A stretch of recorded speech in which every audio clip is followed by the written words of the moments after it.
Hello friends, आप सबका स्वागत है हमारे यूट्यूब चैनल तक्षशिला एजुकेशन में। आई होप आप सब अच्छे होंगे।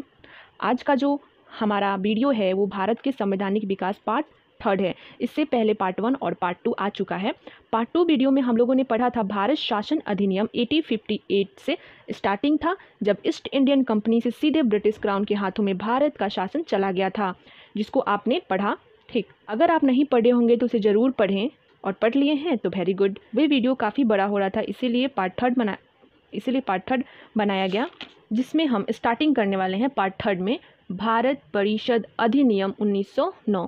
इसको स्टार्ट करने से पहले आप लोगों से मैं बोलना चाहूँगी कि अगर आप अभी तक हमारे चैनल को लाइक और सब्सक्राइब नहीं किए हैं तो उसे सब्सक्राइब जरूर करें और बेल आइकन को जरूर दबाएं, जिससे हमारे यूट्यूब चैनल पे जो भी वीडियो आएगा वो टाइम पे आप उसे देख पाएंगे। आपके एग्ज़ाम के लिए काफ़ी हेल्पफुल होगा। सो ज़रूर सब्सक्राइब करें और बेल आइकन दबाएं, लाइक करें, शेयर करें। हम इस पार्ट 3 में भारत परिषद अधिनियम 1909 से लेके 1935 तक पढ़ेंगे। ये तीनों ही बहुत ही फेमस है, 1909, 1919, 1935। ठीक, ये बहुत ही फेमस है और सबसे ज़्यादा प्रश्न इन्हीं से आते हैं। तो इसे आप स्किप ना करें, पूरे वीडियो को देखें, अच्छे से देखें। तो चलिए हम स्टार्ट करते हैं। भारत परिषद अधिनियम 1909, इसमें हम पढ़ेंगे कि क्या क्या बदलाव हुए।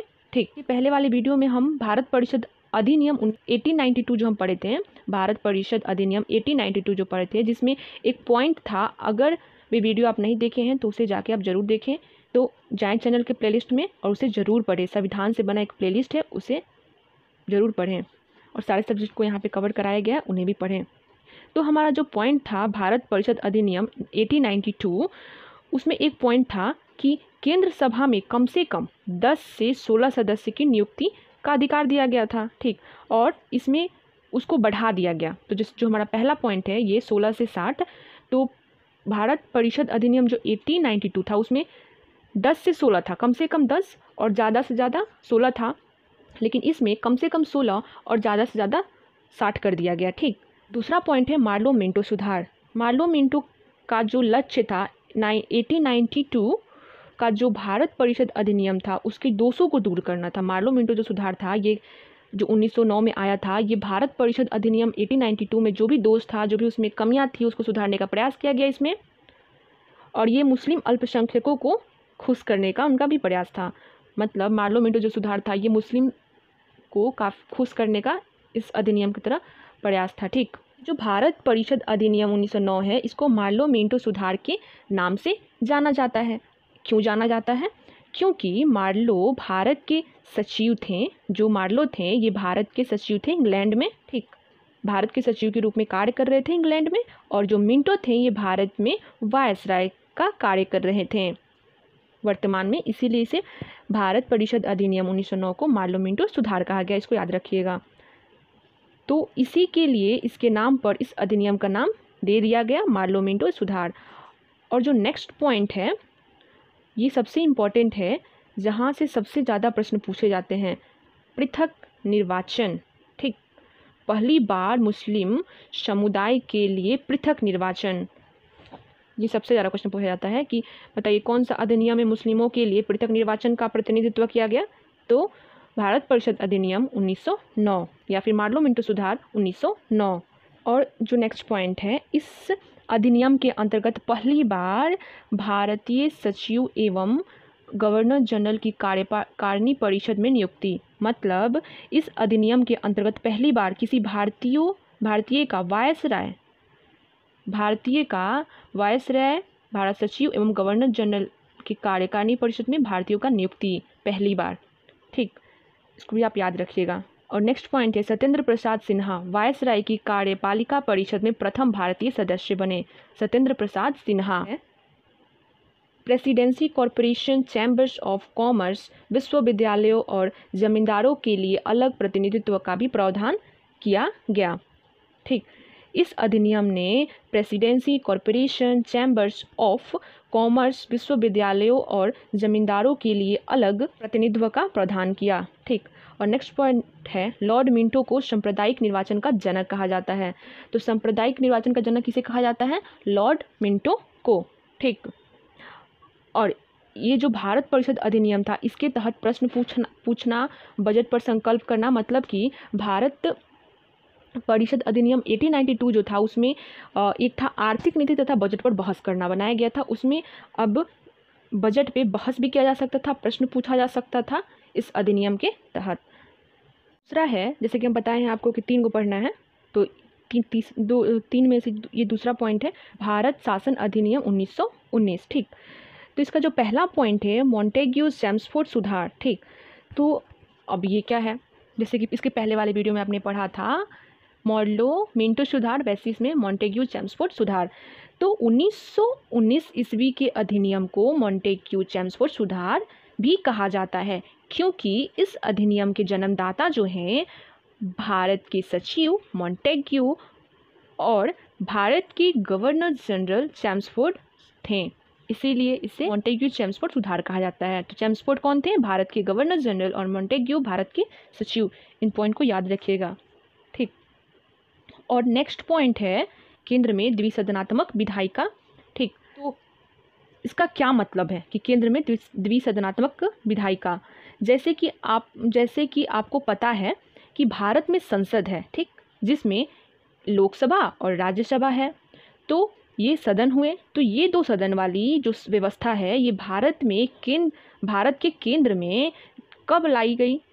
तो ये भारत शासन अधिनियम 1919 में लाई गई, केंद्र में द्विसदनात्मक विधायिका। ठीक, याद रखिएगा। तो हम जो ये चैप्टर पढ़ रहे हैं भारत का संवैधानिक विकास, जिसका मतलब ही है आज जो संसद है या फिर आज जो हमारा भारत में स्थिति है वे कैसे धीरे धीरे डेवलप होकर यहाँ तक पहुँचा है, तो यही तो है चैप्टर हमारा। इस चैप्टर में जिसको आप पढ़ रहे हैं, जैसे मैं आपको स्टार्टिंग में ही बताई थी, ठीक, वैसे ही आप चैप्टर को पढ़ रहे हैं। तो ये जो आपको केंद्र में देखने को मिलता है, 2 सदन, ठीक, तो ये कहाँ से लिया गया? यहीं से तो आया है। पहला राज्य परिषद, जिसको हम उच्च सदन के नाम से भी जानते हैं, और ये एक अस्थाई सदन है जिसको कभी भंग नहीं किया जा सकता। इस सबको हम अच्छे से आगे पढ़ेंगे। और दूसरा केंद्रीय विधानसभा, जिसको हम लोकसभा के नाम से आज हम जानते हैं। ठीक, इसको हम निम्न सदन कहते हैं। राज्य परिषद में 60 सदस्य थे उस समय, और केंद्रीय विधानसभा में 144 थे। यहाँ से एक क्वेश्चन आएगा कि भारत में केंद्रीय द्विसदनात्मक व्यवस्था किस अधिनियम में आई थी? तो भारत शासन अधिनियम 1919 या मॉन्टेग्यू चेम्सफोर्ड सुधार 1919 में। एक क्वेश्चन और करता है कि केंद्र में बजट को राज्य से अलग कब कर दिया गया? तो 1919। ठीक, इसमें मुझे देखना है, जैसे इसके नीचे वाला पॉइंट देख रहे हैं, केंद्रीय बजट को राज्यों के बजट से अलग कर दिया गया। ये भी क्वेश्चन आएगा कि 1919 अधिनियम के तहत केंद्रीय बजट को राज्य बजट से अलग कर दिया गया। ठीक, और नेक्स्ट पॉइंट है वायसराय की कार्यकारिणी परिषद में 6 सदस्यों में से 3 सदस्य भारतीय सदस्य होना आवश्यक कर दिया गया। भारत शासन अधिनियम जो 1919 था उसमें वायसराय की जो कार्यकारिणी परिषद थी उसमें 6 सदस्य होते थे, जिसमें से 3 भारतीय भी होना आवश्यक था। नेक्स्ट, भारत सचिव को अधिकार दिया गया कि वह भारत में महालेखा परीक्षक की नियुक्ति कर सके।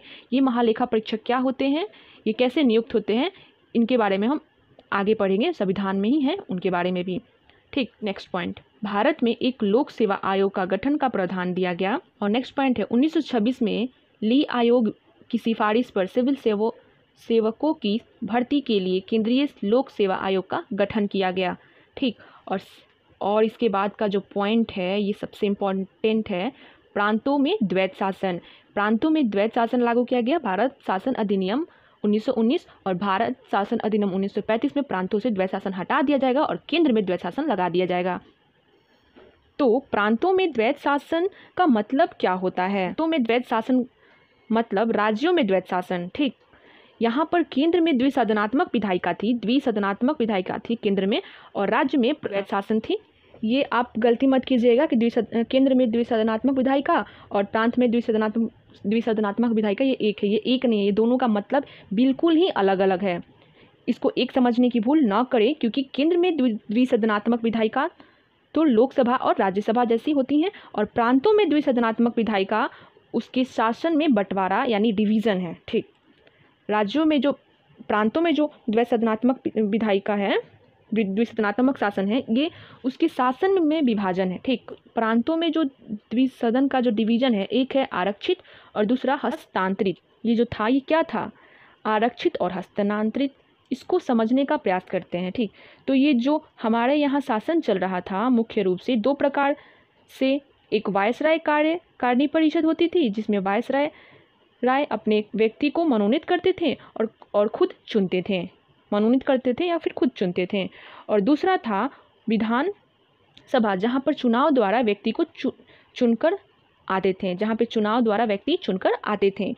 तो आरक्षित जो विषय था, उन विषय पर वायसराय जब काम करते थे तो वह अपने कार्यकारिणी परिषद की सहायता से करते थे। आरक्षित में जो विषय था वो व्यय, राजस्व, पैसा से जुड़ा हुआ था।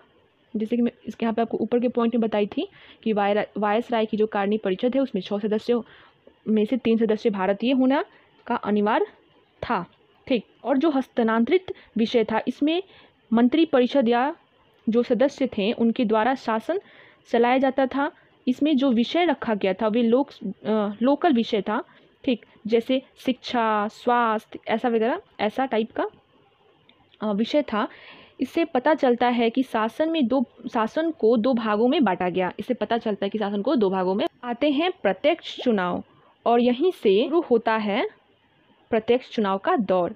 भारत शासन अधिनियम से प्रत्यक्ष चुनाव का दौर स्टार्ट होता है। और सबसे लास्ट पॉइंट है जो कि सबसे इम्पॉर्टेंट है, सांप्रदायिक चुनाव, जो कि सिखों को मिला। जैसे कि इससे पहले वाले 1909 में भारत शासन अधिनियम 1909 में मुस्लिमों को पृथक चुनाव मिला था, वैसे ही इसमें 1919 में 1919 में इनको सिखों को भी पृथक अधिकार मिला। तो कहीं ना कहीं जो अंग्रेज़ थे, जो ब्रिटिशर्स थे, ये चाहते थे कि भारत को और बिगाड़ा जाए और उसको कई खंडों में बांट दिया जाए, पूरी तरह से विभाजन कर दिया जाए। ठीक, ऐसा उनकी मांशा थी। फिर उसके बाद हमारा आता है 1935, भारत शासन अधिनियम 1935। ये भारतीय संवैधानिक विकास का लास्ट पॉइंट है। इसके बाद हम पढ़ेंगे क्रिप्स मिशन, ठीक, वेवेल योजना, शिमला सम्मेलन, ये सब जो थोड़ा जो पॉइंट है। उसके बाद हम संविधान सभा का गठन, इन सब के बारे में पढ़ेंगे और फिर चैप्टर्स स्टार्ट हो जाएगा संविधान सभा का। ठीक, तो पहले जो इंपॉर्टेंट है इसको थोड़ा कवर कर लेते हैं। तो ये जो भारत शासन अधिनियम था, यह अधिनियम भारत में पूर्ण उत्तरदायी सरकार के गठन में एक मील का पत्थर साबित हुआ। यह अधिनियम भारत में पूर्ण उत्तरदायी सरकार के गठन में एक मील का पत्थर साबित हुआ। भारत शासन अधिनियम 1935 यह एक लंबा और विस्तृत दस्तावेज था, जिसमें 321 धाराएं और 10 अनुसूचियां थीं। ठीक, नेक्स्ट पॉइंट, अखिल भारतीय संघ की स्थापना की गई। केंद्र एवं राज्य इकाइयों के बीच 3 सूचियों, संघ सूची, राज्य सूची और समवर्ती सूची के माध्यम से शक्तियों का बंटवारा कर दिया गया। अवशिष्ट विषयों पर विधि बनाने का अधिकार वायसराय को दे दिया गया और इसके तहत वायसराय इस पर विधि बना सकता है। मतलब जैसे कि आप हम पढ़ते हैं आगे चल के, संघ सूची में क्या है, राज्य सूची में क्या है, समवर्ती सूची में कौन कौन सा विषय रखा गया है। तो यही भारत शासन अधिनियम के तहत ही केंद्र और राज्य की इकाइयों के बीच 3 सूचियों का बंटवारा कर दिया गया। ये याद रखिएगा, भारत शासन अधिनियम 1935 के तहत ही। और इसी के तहत अखिल भारतीय संघ की स्थापना में ही वर्मा को भारत से अलग करने का प्रावधान किया गया। वर्मा क्या है, म्यांमार। ठीक, अब आते हैं नीचे, नेक्स्ट टॉपिक। 11 राज्यों में से 6 में द्विसदनीय व्यवस्था का प्रारंभ किया गया। पहला 6, जिसमें से एक था बंगाल, दूसरा बम्बई, मद्रास, बिहार, संयुक्त प्रांत, जिसको आज हम यूपी के नाम से जानते हैं, और असम। ठीक, नेक्स्ट पॉइंट, प्रांतों में द्वैत शासन की समाप्ति और उत्तरदायी सरकार की स्थापना। जैसे बताया थोड़ी देर पहले कि जो भारत शासन अधिनियम 1919 में प्रांतों में द्वैत शासन जो हुआ था, आरक्षित और हस्तांतरित, उसको इसमें समाप्त कर दिया गया। ठीक, और नेक्स्ट पॉइंट है, केंद्र में द्वैत शासन प्रणाली आरंभ हुई। और केंद्र में द्वैत शासन प्रणाली आरंभ हुई, संघीय विषयों पर हस्तांतरित और आरक्षित विषयों के रूप में विभाजन हो गई। जैसे कि भारत शासन अधिनियम 1919 में जैसे कि प्रांत में हस्तांतरित विषय था और आरक्षित विषय था, वैसे ही केंद्र में द्वैत शासन प्रणाली आरंभ हुई और संघीय विषय का हस्तांतरित कर दिया गया और आरक्षित विषय के रूप में विभाजन कर दिया गया। ठीक, याद रखिएगा, बहुत ही इंपॉर्टेंट है। फिर नेक्स्ट पॉइंट है सांप्रदायिक प्रतिनिधियों का विस्तार। सांप्रदायिक प्रतिनिधित्व का विस्तार। दलित जातियों, महिलाओं और मजदूर वर्गों के लिए प्रथम बार निर्वाचन की व्यवस्था, जैसे कि 1919 भारत शासन अधिनियम में सिखों को और 1909 में आपका पृथक निर्वाचन कर दिया गया था मुसलमानों को, वैसे ही सांप्रदायिक प्रतिनिधित्व का विस्तार किया गया। दलित जातियों, महिलाओं और मजदूर वर्ग के लिए भी किया गया। इसी के तहत भारत शासन अधिनियम 1935 के तहत रिजर्व बैंक ऑफ इंडिया यानी RBI की स्थापना की गई, जो देश की मुद्रा एवं शाखा नियंत्रण के उद्देश्य से की गई थी। देखिए, दिख रहा है ना आपको, धीरे धीरे कैसे कैसे बनने का स्टार्टिंग हो चुका था, उसके लिए अपना RBI होने लगा, धीरे धीरे सब चीज़ स्टार्टिंग हो गया था। ठीक, फिर इंग्लैंड में भारत परिषद की समाप्ति, मतलब जो इंग्लैंड में भारत सचिव थे उनको समाप्त कर दिया गया भारत शासन अधिनियम 1935 के तहत। और भारत शासन अधिनियम 1935 के तहत संघीय न्यायालय का प्रावधान किया गया। 1937 में प्रथम मुख्य न्यायाधीश सर मॉरिस ग्वेयर, और इसी के तहत लोक सेवा आयोग की स्थापना की गई। ठीक, केंद्र में संघ लोक सेवा आयोग, राज्य में राज्य लोक सेवा आयोग, और तीसरा 2 या 2 से अधिक राज्यों के लिए संयुक्त सेवा आयोग की स्थापना भारत शासन अधिनियम के द्वारा किया गया। इसको याद रखिएगा। अगर आपको हमारा वीडियो अच्छा लगा है तो आप लाइक करें, शेयर करें, सब्सक्राइब जरूर करें। मिलते हैं नई वीडियो में, जो कि हमारा वीडियो होगा क्रिप्स मिशन। इसके बाद क्रिप्स मिशन आते हैं हमारे भारत में। देख रहे हैं, इंग्लैंड में जो भारत परिषद की समाप्ति हो गई, उसके बाद हमारे भारत में इंग्लैंड वाले ब्रिटिशर्स ने क्रिप्स मिशन को भेजा। फिर वो कैसे विफल होता है, फिर वेवेल योजना आता है, फिर शिमला सम्मेलन आता है, ये सब कैसे विफल होते चला जाता है, असफल होते चला जाता है, इन सबको हम देखते चलेंगे। फिर एक टाइम ऐसा आता है कि हमारे भारत के लिए संविधान बनना स्टार्ट होता है। ठीक, सबको हम जानेंगे, लेकिन उसके लिए आपको हमारे साथ बने रहना होगा और हमारे चैनल को सब्सक्राइब करके बेल आइकन दबाना होगा।